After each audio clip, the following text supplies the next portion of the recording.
Video को like, comment और share करें। हमारे चैनल को सब्सक्राइब करें और बेल आइकन ज़रूर दबाएं।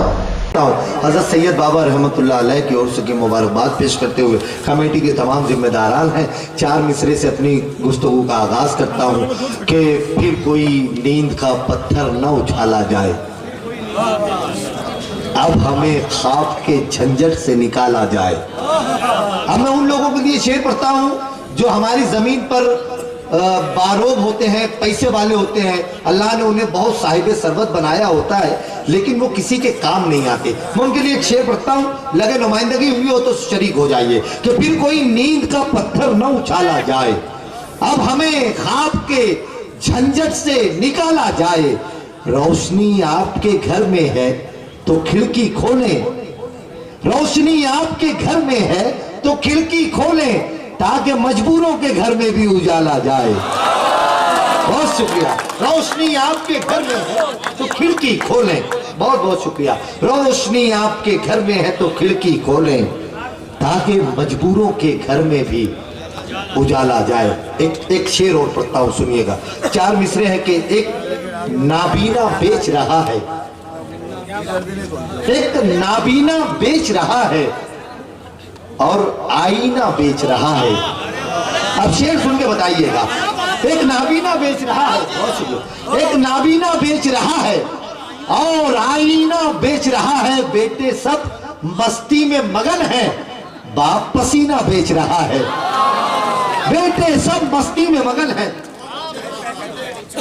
बहुत एक नाबीना बेच रहा है और आईना बेच रहा है, बेटे सब मस्ती में मगन है, बाप पसीना बेच रहा है, बाप पसीना बेच रहा है। मतलब है कि हमसे कुछ इस तरह पिछलो कि मोहब्बत रह जाए। सुनिए गजल, मैं खालिस गजल का शायर हूँ, कुछ 2-4 शेर ऐसे सुना देता हूँ जो आपके कहीं ना कहीं जहन में रह जाए। पहले एक शेर सुनिए। दिखाई दे तो रहा था 1000 लोगों को। तमाम शायरों से गुजारिश करता हूँ कि मैं, अल्लाह रब्बुल इज्जत ने मुझे एक ख्याल अता किया, एक शेर अता किया है, वो मैं आपसे शेयर करता हूँ। दिखाई दे तो रहा था 1000 लोगों को, मैं दस्तयाब हुआ 3-4 लोगों को। अब पूरी कायनात में कितना भी गुनहगार शख्स मर जाए तो उसके साथ सुलूक वही होता है जो एक बहुत आबिदो जाहिद शख्स भी मरता है तो वही सुलूक होता है। और ये सिस्टम पूरी कायनात में सिर्फ इस्लाम के पास है। शेर पढ़ता हूँ, सुनिएगा कि दिखाई दे तो रहा था 1000 लोगों को, मैं दस्तयाब हुआ 3-4 लोगों को, मेरे खुदा के करम की बड़ी मिसाल है ये, कफन सफेद मिला दागदार लोगों को।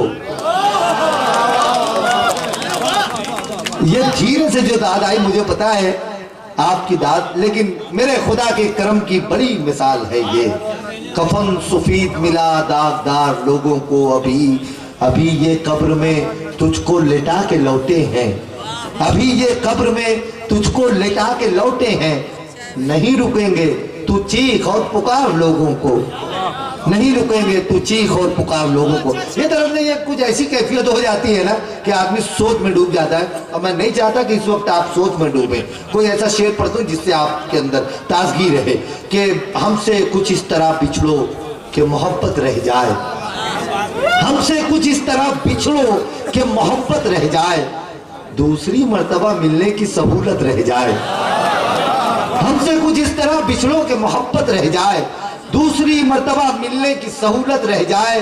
क्या जब लोग हैं घर बैठे हुए हैं और फिर सोचते ये है कि बाजार में कीमत रह जाए, क्या जब लोग हैं घर बैठे हुए हैं और फिर सोचते ये है कि बाजार में कीमत रह जाए। एक मतलब 2-3 शेर बहुत मेरी पसंदीदा गजल है, वो पढ़ता हूँ तेजी से, 1-1.5 मिनट की गजल है, फिर उसके बाद शायर से मुलाकात करते हैं। मैंने अपनी कौम के लिए मतलब कहा था, अहमद फराज साहब की ज़मीन है, बहुत मशहूर ज़मीन है। उन्होंने शेर कहा था कि यही नासे है जो मुझे तुझसे न मिलने को कहें, तुझको देखें तो तुझे देखने आने लग जाए। तो मैंने इस ज़मीन पर अपनी कौम के लिए मतलब कहा, अगर कामयाब हुआ हो तो सुन के बताइएगा। मतलब है कि सोग हम अपनी तबाही का मनाने लग जाएं, सो हम अपनी तबाही का मनाने, पूरी कायनात में हमारे साथ जो भी हो रहा है मैं मतलब रखता हूं कि सो हम अपनी तबाही का मनाने लग जाएं, इतने टूटे भी नहीं है कि ठिकाने लग जाएं। सो हम अपनी, तो बहुत शुक्रिया, इतनी दाद भी चलेगी। अब मैं मतलब आपकी जमीन के बुजुर्गों के कदमों में रखता हूं एक शेर, सो हम अपनी तबाही का मनाने लग जाएं, इतने टूटे भी नहीं है कि ठिकाने लग जाएं, इसलिए खुद को तेरे दर से जुड़ा रखा है, इसलिए खुद को तेरे दर से जुड़ा रखा है, कम से कम इश्क के आदाब तो आने लग जाए, इसलिए खुद को, बहुत शुक्रिया, इसलिए खुद को तेरे दर से जुड़ा रखा है, कम से कम इश्क के आदाब तो आने लग जाए। तमाम शुराए किराम के लिए ये शेर के हमसे कुछ लोग जो जिंदा न रखे रोशनियां, रोशनी वाले चिराग अपने बुझाने लग जाए, और फिर तो मैं बोलने लग जाऊंगा सूरज के खिलाफ, ये फितरत का शेर है कि फिर तो मैं बोलने लग जाऊंगा सूरज के खिलाफ, चंद जुगनू जो मेरे हाथ में आने लग जाए, फिर तो मैं बोलने लग जाऊंगा सूरज के खिलाफ, चंद जुगनू जो मेरे हाथ में आने लग जाए। हमने इस उम्र में जो दर्द उठा रखे हैं, आप अगर सोचने बैठे तो जमाने लग जाए, हमने इस उम्र में जो दर्द उठा रखे हैं, बहुत शुक्रिया, आप अगर सोचने बैठे, अब आखिरी मक्ते में मैंने शौकी की है, जैसे कि गालिब साहब ने और बहुत सारे शायरों ने की, शर्म काबा किस मुंह से जाओगे गालिब, शर्म तुमको मगर नहीं आती, वगैरह वगैरह। अगर मैंने इस उम्र के हिसाब से शौकी की है, कामयाब हो तो आप तमाम लोग रुखसत कीजिएगा। आखिरी मक्ता पढ़ता हूँ, सोग हम अपनी तबाही का मनाने लग जाए, इतने टूटे भी नहीं है कि ठिकाने लग जाए, इसलिए खुद को तेरे दर से जुड़ा रखा है, कम से कम इश्क के आदाब तो आने लग जाए। हमसे कुछ लोग जो जिंदा न रखे रोशनियाँ, रोशनी वाले चिराग अपने बुझाने लग जाए, फिर तो मैं बोलने लग जाऊंगा सूरज के खिलाफ, चंद जुगनू जो मेरे हाथ में आने लग जाए। हमने इस उम्र में जो दर्द उठा रखे हैं, आप अगर सोचने बैठे तो जमाने लग जाए। तूने इरशाद की उल्फत का भरम तोड़ा है, तूने इरशाद की उल्फत का भरम तोड़ा है, जा तेरे पीछे कई और दीवाने लग जाए। बहुत शुक्रिया, तूने इरशाद की उल्फत का भरम तोड़ा है, जा तेरे पीछे कई और दीवाने लगे। बहुत शुक्रिया, सिक्के जहां खड़े थे तो खोटा भी चल गया।